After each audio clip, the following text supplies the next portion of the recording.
Akira, um terror psicológico japonês de 1997, consegue fazer uma coisa que pra mim é quase impossível, ou melhor dizendo, é uma coisa que pouquíssimos filmes que eu tenha visto na minha vida conseguiu fazer. Ele equilibra de uma maneira quase perfeita o terror psicológico, mental e o terror fantasmagórico, sem necessariamente ser isso, mas no seu visual, no seu ambiente, na sua atmosfera, ele consegue ser sombrio de uma forma peculiar, de uma forma hipnotizante e muito crua. E afinal de contas, que diabo de filme é esse?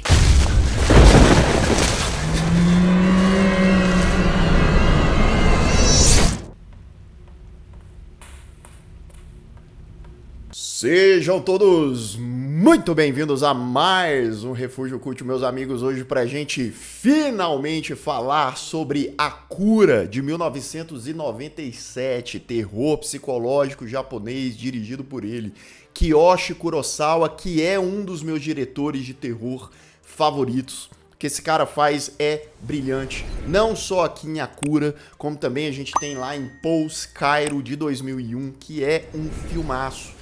Ele fez um filme muito bom também chamado Creepy, que eu trouxe aqui pro canal.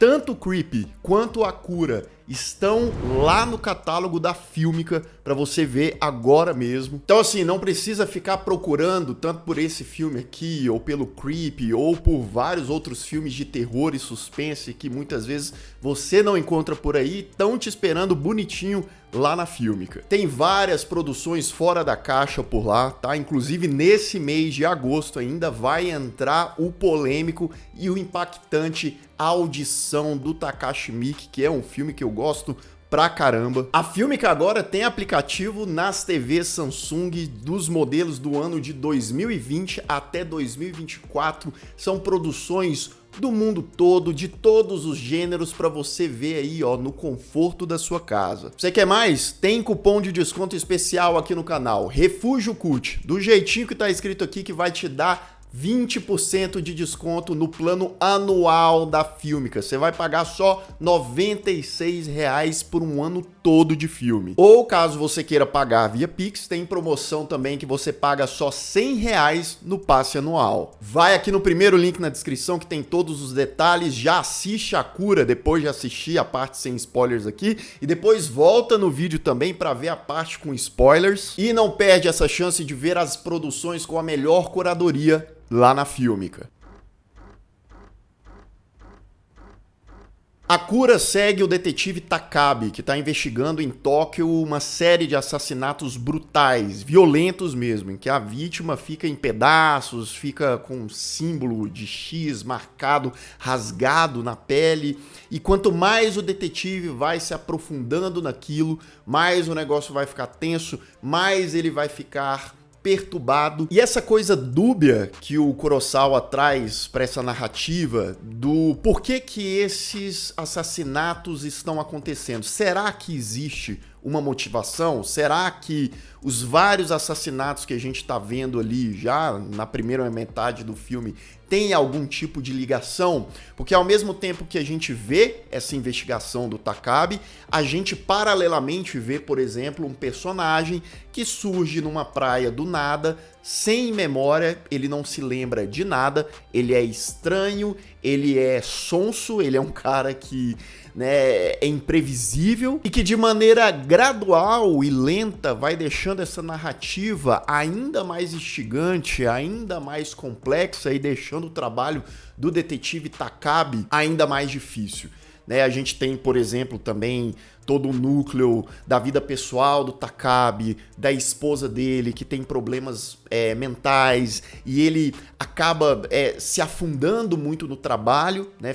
Precisando dar muita importância ao trabalho e, de certa forma, até negligenciando a esposa dele, né? Ele fala que vai viajar com a mulher, mas nunca tem tempo e a relação deles tá desmoronando. E é um filme que fala muito sobre o mental, até sobre saúde mental, depressão, a psicologia, a hipnose, que é um tema muito frequente nos filmes do Kurosawa, né? Não só aqui em Akira, mas ele volta a trabalhar com a hipnose também em Creepy.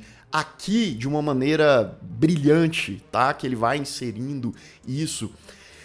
E quando eu falo que esse filme ele faz um trabalho quase que impossível, quando eu digo impossível, é uma coisa que é muito difícil da gente ver, é o equilíbrio que o diretor faz em termos de direção e narrativa entre o fantasmagórico e o psicológico. O fantasmagórico, ele surge aqui na atmosfera, na tensão, na ambientação, né? Por exemplo, você tem dois personagens falando sobre essa questão psicológica, falando sobre hipnose, né? O detetive investigando, que é uma veia muito forte que o filme tem da investigação, mas a ambientação atrás, as paredes com mofadas e amareladas, parece que você tem a impressão de que vai sair um ser, uma entidade a qualquer momento daquele lodo, daquela coisa nojenta, e que traz uma aura quase que sobrenatural, quase que espiritual para aquele tema. É um visual chamativo, hipnótico, desconfortável e assustador, né? Tem pelo menos uns 3 ou 4 momentos nesse filme que basta um diálogo num lugar onde a penumbra toma conta, onde um personagem ele tá num canto escuro e ele tá falando com o outro e o outro mal consegue enxergá-lo, mal consegue analisar como que tá a cara desse personagem, que deixa a gente como público também sufocado, que deixa a gente também com dúvida, né? Quais são as intenções daqueles personagens? Será que o que ele tá falando é verdade ou não? Será que aquilo que a gente tá vendo em tela é uma manipulação do filme para tentar engabelar a gente, ou aqueles personagens realmente estão passando por isso? Ou seja, é uma verdadeira explosão de emoções essas que permeiam ali entre essa tensão do que está acontecendo, do perigo que vai ficando cada vez mais crescente, um perigo muitas vezes silencioso, e a melancolia e a tristeza, não só em aspectos visuais, mas o que está passando na vida daqueles personagens, do Takabe, do drama dele, da esposa dele. Inclusive o Koji Yakusho, que faz o Takabe, ele manda muito bem nessa questão explosiva do personagem, em que ele parece estar sempre no limite. Ele parece estar muito, de uma forma branda, tá? Não só de uma forma explosiva, mas às vezes ele não aguenta. Às vezes ele precisa externalizar aquele turbilhão de coisas que tá passando por ele, e a sensação de que parece que ele não progride naquela investigação. Ou seja, ele falha como marido, muitas vezes, e ele tá falhando em tentar solucionar aquele caso, um caso que tá engolindo ele cada vez mais. Não posso deixar de mencionar o trabalho do Masato Hagiwara, que faz o Mamiya, né, que é o cara que tá com amnésia, é o cara que tá meio perdido ali, que tem importância fundamental para aquela trama, porque a indiferença desse personagem, a maneira fria como ele age, a maneira perdida como ele age, por mais que possa ser irritante em alguns momentos, é um negócio que deixa a gente desconcertado, juntamente com os personagens que estão ao redor tentando entender aquele cara ali. Eu falo que o Kiyoshi Kurosawa é um dos reis, se não for o rei ali do slow burn terror, né, do terror que mata a gente na unha, do terror calmo, contemplativo. Ele não tem pressa para te entregar a trama dele, ele não tem pressa para te entregar respostas. Ele vai filmar interrogatórios, né, tem pelo menos 3 ou 4 casos aqui, numa sala fechada, pequena, às vezes com 3, 4 personagens, onde sem corte, em plano sequência, às vezes de 4, 5 minutos, ele vai filmar ali tudo acontecendo, nos mínimos detalhes, deixando a gente mais próximo daquela situação, deixando a gente mais próximo do que aqueles personagens estão vivenciando. Isso é muito importante, não é só o fato de ser, o cara não cortou, é um plano sequência longo ali e tal, não, mas esse formato, essa forma como ele filma, traz um fator cotidiano e natural que agrega muito aos diálogos e ao fator investigativo do filme. E estamos falando de um filme de terror, um filme sombrio, um filme com cores ali que não são vibrantes e tal, muito pelo contrário, é um negócio muito cinza, é um negócio muito amarelo, mas o que esse filme é bonito não é brincadeira. A maneira como Kurosawa filma a cidade de vez em quando, o personagem caminhando ali em meia cidade, é um negócio que poderia durar 3, 4 vezes mais, tá? Parece quase um respiro em meio a todo aquele caos que tá acontecendo ali entre os personagens, mas acaba não te trazendo muito fôlego não, tá? Porque é como se um personagem, por exemplo, o Takabe, ele vai espairecer, ele vai andar por uma ponte, ele vai pensar no que ele vai fazer, mas o peso daqueles pensamentos e daquela caminhada do personagem tá ali. E a gente é contemplado por algo bonitaço em tela. E a edição desse filme faz questão de matar a gente na unha também, mas não é só da maneira lenta, não. Às vezes ela é crua pra caramba, às vezes ela corta pra umas coisas ali, ela antecipa coisas que talvez a gente esperasse, e aí é total uma manipulação do diretor, né? Peraí, nossa, isso aqui foi rápido demais. Isso aqui, para dar um certo impacto, um choque, que muitas vezes funciona, né? Pela crueza do que é entregue, mas às vezes também é um pouco rápido demais, é um pouco bruto demais. Se às vezes a gente tem tempo demais para digerir algumas coisas, às vezes a gente não tem esse tempo, não. Então é isso, meus amigos. Akira, que tá lá na Fílmica para você ver agora mesmo, bonitinho, veja esse filme. Mas separe um dia para você ver, ou uma noite, melhor ainda, de maneira tranquila e tal, né? Porque é um filmaço, tá? Um filme maravilhoso de terror psicológico que tem mais a dizer do que parece. Tanto é que com um final mais ambíguo, é um filme que os créditos vão começar e você vai pensar, você vai analisar, você vai revisar trajetórias, você vai revisar intenções de personagens, e eu não sei você, mas eu acho isso sensacional, tá? Eu dou pra Akira uma nota 9. Um filme intrigante, belíssimo, bizarro e que consegue, com a sua tensão silenciosa, ser assustador, né? E mesmo que a ameaça desse filme seja visível, muitas vezes ela parece invisível também. E mesmo que a ameaça pode ser muito mais para um cunho psicológico, às vezes, de uma maneira interessantíssima, ela pode parecer sobrenatural. E esse é o grande diferencial desse grande filme aqui. Atenção! Aviso de spoiler. A partir de agora, continue por sua conta e risco. Bem, vamos lá. Takabe continua a sua investigação sem entender muita coisa. A gente tem um cara que mata a própria esposa e depois o cara não lembra. É tipo assim, ele lembra que ele matou a esposa de uma maneira violenta, né? Sempre tem ali um X no corpo da pessoa. Só que ele não lembra os motivos. É um cara que parece que tá em transe, é um cara que parece estar hipnotizado. E o Takabe, ele já sente isso. Peraí, isso aqui parece hipnose. Tem um colega lá do Takabe que é psicólogo, e aí eles ficam estudando, investigando o que pode estar por trás, né, desses assassinatos que vão rolando. E sempre no mesmo modus operandi. É uma pessoa que vai lá do nada, uma pessoa que aparentemente não seria um potencial assassino, que mata uma pessoa, mas não se lembra necessariamente o porquê que fez aquilo e de maneira tão violenta assim. Mas tem um elemento que vai surgindo ali aos poucos no filme, que é o Mâmia, né? O Mâmia é um cara que parece também não se lembrar, ou ele diz não se lembrar de muita coisa. Ele tem contato com esses personagens e esses personagens acabam matando pessoas depois. Tanto é que tem o policial lá que, né, prende ali esse Mâmia, não prende, né, leva pra delegacia, o Mâmia conversa com ele, tem um lance lá do Mâmia acender um isqueiro, né, e na manhã seguinte, esse policial que conversou com o Mâmia mata a sangue frio, a tiro, o colega dele, né, o colega policial dele.